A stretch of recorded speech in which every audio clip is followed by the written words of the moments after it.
Welcome to Inner Authority. This podcast is for people who know that they are capable of more, not in a striving way, but in a quiet, internal knowing.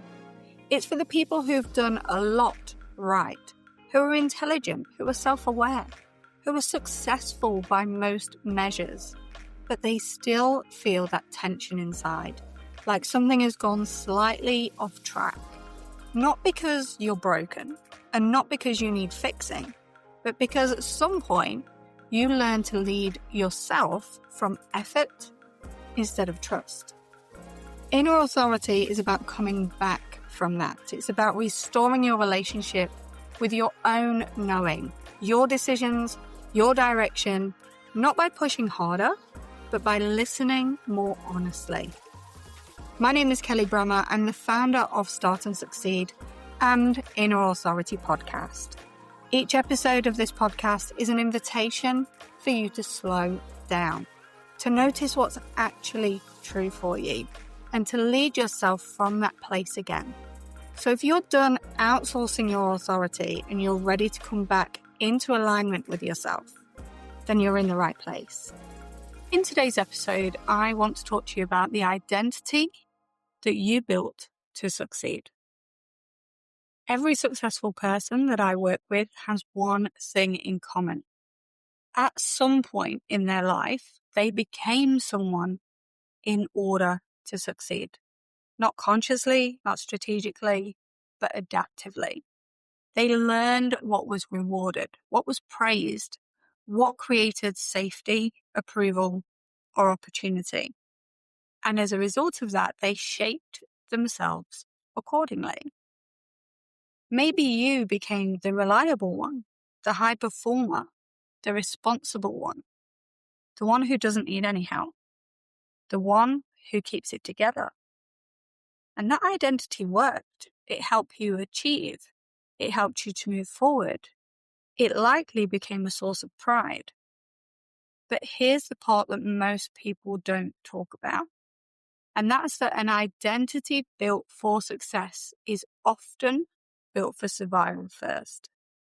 It is shaped by external expectations, by pressure, by what was required of you at that time. And while it can take you far, it's not meant to be permanent. When you outgrow that identity, what happens is something subtle starts to happen. You still succeed, you still perform, but it feels heavier. Decisions take more energy from you. Motivation becomes inconsistent. You feel capable of more, but less alive in what you're actually doing. And this is usually when people think that they need a change of strategy, maybe a new role, a new goal, a new direction. But often the strategy isn't the issue. The identity is. Because the version of you that knows how to succeed may no longer be the version of you that actually wants to lead. So letting go of a success identity is uncomfortable. Not because it's wrong, but because it's familiar to us. It's given results. It's shaped how others see you. It may even feel like, well, that's just who I am. So instead of questioning it, you double down. You work harder. You push through. You tell yourself that you should be grateful. But all of the time, your internal resistance isn't ingratitude. It's honesty. It's a part of you that knows you are leading from an outdated version of you. Self-leadership requires the courage to ask a difficult question. Who did I become to succeed? And who am I now? Are they two different versions of me? What's changed? What needs to change going forward?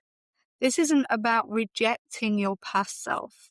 That version of you did exactly what it needed to do for you to achieve that level of success or that thing.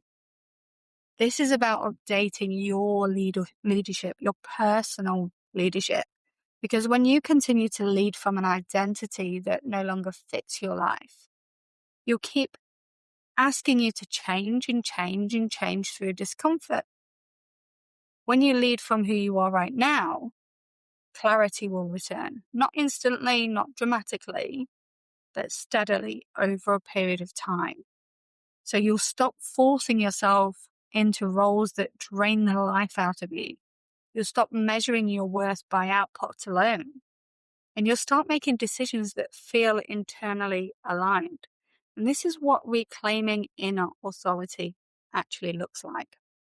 It's not about burning everything down, not abandoning success, but actually choosing to lead from truth rather than habit. Now, you have to remember, everything requires change and transformation and evolution. You are not meant to stay who you have to be. You are meant to lead from who you have become. Now, remember, we all have our own persona, our own personality. We're not asking ourselves to change that personality, but it's about stepping into an identity that's going to take you that step further, because that successful version of yourself that was there in the past needs to be let go, needs to be learned from, so that you can move forward. Before you move on with your day, just notice what shifted whilst you were listening to this episode. Not what you learned, but what settled. Inner authority doesn't announce itself loudly. It feels like a quiet agreement inside of you, inside of your body and inside of your mind. If this episode met you there, stay with the podcast and go and subscribe so that you don't have to go looking for this again. It will be here when you're ready to listen. No pressure, no urgency. Just a return to yourself, one conversation at a time.